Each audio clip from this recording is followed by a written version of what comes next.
Bismillahirrahmanirrahim. Assalamualaikum warahmatullahi wabarakatuh. Saya Nur Azizah Maulina Purwasari dari Prodi Fisika UIN Sunan Gunung Jati Bandung angkatan 2020. Di sini saya akan mereview materi mengenai analisis rangkaian DC berdasarkan teorema Thevenin, kemudian teorema Kirchhoff, dan yang terakhir metode Norton. Nah, sebelumnya kita ke studi kasus 1 yang menggunakan hukum Kirchhoff 1 dan 2. Yang pertama, di sini ada sebuah rangkaian, sebuah loop, diketahui sebuah resistansinya, kemudian voltasenya, kemudian ditanyakan berapakah arus dan tegangan pada R yang berjumlah 2 ohm. Nah, sebelumnya kita harus mengetahui hukum Kirchhoff 2, yaitu sigma tegangan sama dengan 0, maka dari itu sigma elemen plus elemen IR sama dengan 0. Nah, kemudian terdapat sebuah perhitungan seperti ini, dan ternyata dapat terbuktikan bahwa sigma tegangan adalah sama dengan 0. Kemudian dilanjutkan, dimasukkan substitusinya, dan menghasilkan kuat arus pada X, yaitu 5/6 ampere. Kemudian kita mencari pada tegangan X, dan didapatkan 5/3 volt. Nah, kemudian kita pindah ke studi kasus 2. Di sini juga masih menggunakan hukum Kirchhoff, namun yang digunakan adalah hukum Kirchhoff 1, karena ini terdiri dari 2 loop pada rangkaian listriknya. Nah, pertanyaannya adalah tentukan arus dan tegangan pada 1 ohm. Sebelumnya kita harus menentukan arah aliran listriknya agar kita bisa mengetahui I masuk dan juga I keluar. Karena pada hukum Kirchhoff 1, hukumnya berbunyi sigma I masuk sama dengan sigma I keluar. Maka dari itu, hasil analisisnya adalah I1 plus I2 sama dengan I3. Itu merupakan persamaan 1. Nah, kemudian karena ada 2 loop, maka pengerjaannya adalah 1-1. Untuk loop 1 menggunakan hukum Kirchhoff 2, yaitu sigma voltase sama dengan 0, sigma elemen, sigma IR sama dengan 0. Kemudian kita masukkan saja, kita substitusi, kemudian didapat sebuah persamaan 3I plus I2 sama dengan 10. Kemudian kita mencari di loop 2. Pada loop 2 sama dengan loop 1, kemudian menghasilkan 3I2 plus I1 sama dengan 20. Nah, selanjutnya kita sebelum eliminasi kita substitusi dulu 2 dan 3. Nah, seperti ini. Ketika eliminasi dari 2 dan 3 itu mendapatkan I2 sebesar 25/4 ampere. Nah, kemudian kita substitusi lagi dengan persamaan 3, akhirnya kita menemukan I1 sama dengan 5/4 ampere. Nah, dari situ kita dapat menentukan nilai dari I3 sama dengan I1 plus I2. Ini dari persamaan 1 tadi, yaitu I masuk sama dengan I keluar. Sigma I masuk sama dengan sigma I keluar. Nah, kemudian dihasilkan nilai sebesar 15/2 ampere atau bisa dibilang 7,5 ampere. Nah, pertanyaannya kan tentukan arus dan tegangan pada resistansi 1 ohm. Maka dari itu kita tinggal masukkan aja I sama dengan 15/2 ampere. Nah, kemudian V-nya 15/2 juga, kemudian dikalikan R-nya karena tadi diketahuinya atau dimintanya 1 ohm. Jadi hasilnya adalah 15/2 volt pada voltasenya. Nah, kemudian kita lanjut pada teorema Thevenin. Teorema Thevenin itu hampir sama dengan hukum Kirchhoff, namun yang pertama yang harus kita lakukan adalah angkat objek yang ditinjau. Kemudian tentukan tegangan pada titik objek yang ditinjau. Nah, ini kita sendiriin, bedain. Karena tadi diminta untuk memindahkan objek yang ditinjau.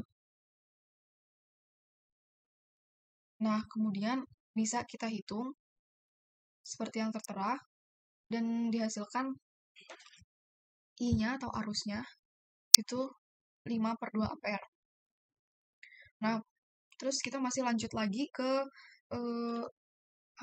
istilahnya adalah short circuit. Bentuknya seperti ini. Karena bentuknya paralel, jadi super RAB sama dengan super A plus super B, RB. Nah, kemudian ditemukan 2/2 atau sama dengan 1 ohm. RAB-nya 1 ohm, atau disebut juga dengan R Thevenin. Jadi R Thevenin-nya 1 ohm. Nah, di sini tuh juga ada tegangan Thevenin. Kalau di sini tegangan objek.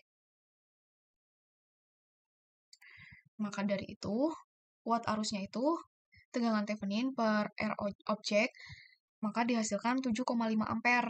Kemudian I objeknya juga sama, kemudian VAB-nya, kemudian ketiganya itu dihasilkan sesuai dengan teori dari hukum Kirchhoff. Jadi hukum atau teorema dari Thevenin juga bisa diterapkan.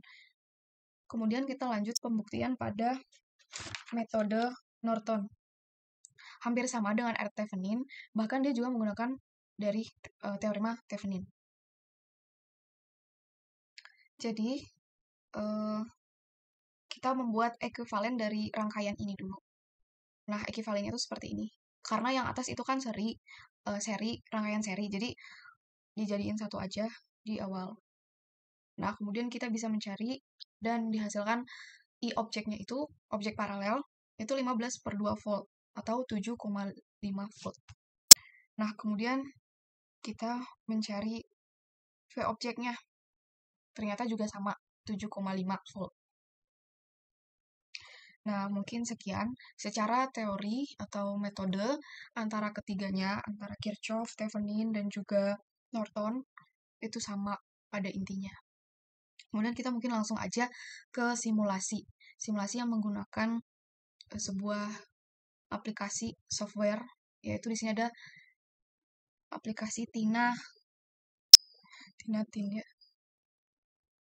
Nah, di sini kita rangkai dulu. Ini ada resistor 1, resistor 2, resistor 3.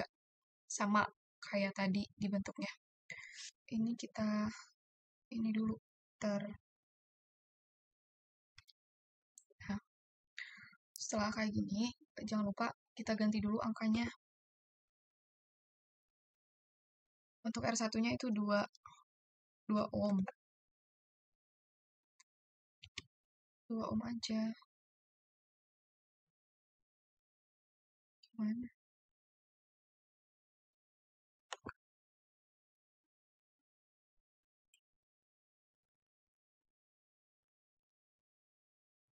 Nah, R1 2 ohm, R2-nya 2 ohm juga.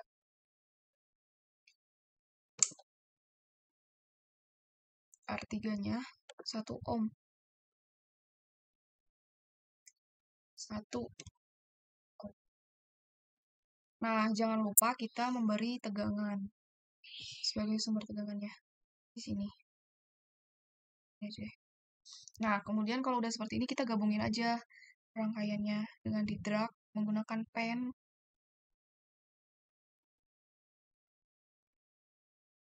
Ternyata salah. Oh, ini harus di-cut ya, mana guntingnya? Yes. Sini apa nih? Terus pelan-pelan.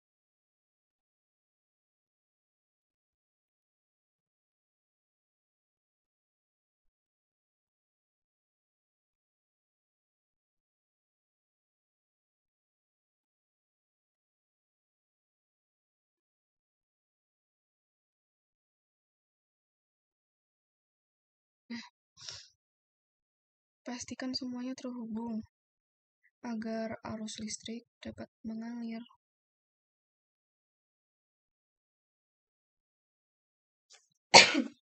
Setelah seperti ini, jangan lupa, ternyata salah. Voltasenya ada 2, yang satu 10, yang satu 20. Tinggal ganti aja ini.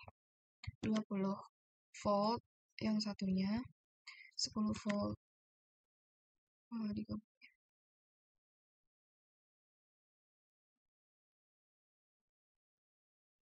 Setelah dihubungkan, jangan lupa kita memberi ground agar simulasinya dapat berjalan. Jangan lupa kita hubungkan groundnya. Nah, untuk menguji apakah semua ini sudah terhubung, kita analis, terus IRC. Kalau udah ada tulisannya 0 errors atau 0 warnings, berarti rangkaiannya udah terhubung semua. Kita tinggal cek aja hasilnya. Itu dengan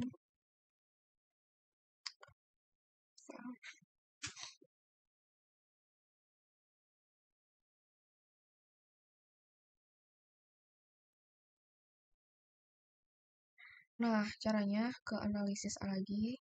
Kemudian kita ke DC analisis. Kemudian ke table of DC result. Nah, langsung muncul di sini. Sama kan? kuat arusnya 7,5 ampere. Tegangannya 7,5 volt. Nah, berarti benar antara Thevenin, kemudian Kirchhoff, dan Norton. Selanjutnya kita akan menggunakan satu aplikasi lagi, yaitu software LT Spice. Cek saja. Nah, aplikasi LT Spice sendiri itu hampir sama dengan Tinati, tapi bisa mencoba sendiri atau mark reference.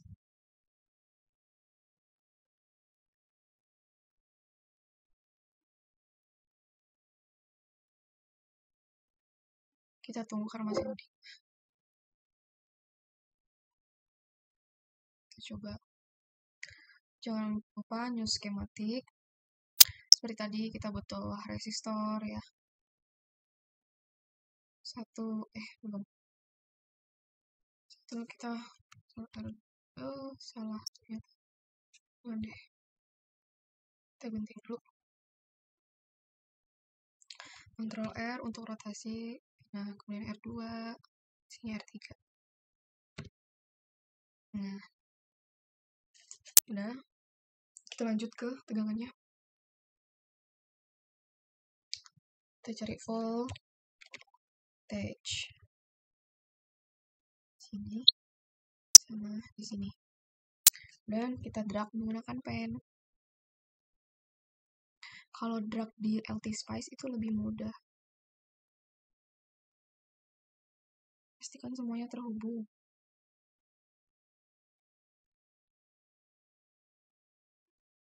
Nah, sudah. Jangan lupa kasih ground.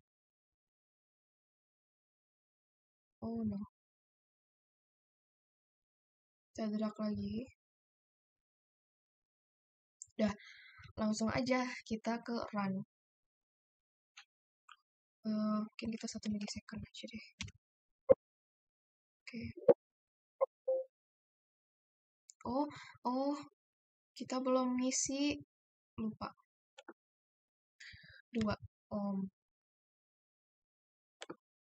2. 20. 1. Jangan lupa ya untuk mengisi ininya. Oke, karena kita sudah tahu kesalahan kita, maka jangan diulangi lagi sebagai pembelajaran. Nah, kemudian lanjut kita ke run. Nah, caranya kalau mau tahu langsung aja bisa di sini. Di R3-nya kita klik. Nah, R3-nya gitu kan 7,5 ampere. Kalau min berarti dalam rangkaian ada yang salah. Nanti kita berbagi. Nah, kalau mau tegangan, kita pakai mark reference di sini. Kita mark reference. Kemudian kita tinggal klik di sini. Nah, dapat deh. Voltage-nya 7,5 udah benar ya. Nah, mungkin seperti itu dari saya. Saya pamit undur diri. Mohon maaf atas kesalahan maupun kekurangan. Sampai jumpa pada video selanjutnya. Wassalamualaikum warahmatullahi wabarakatuh.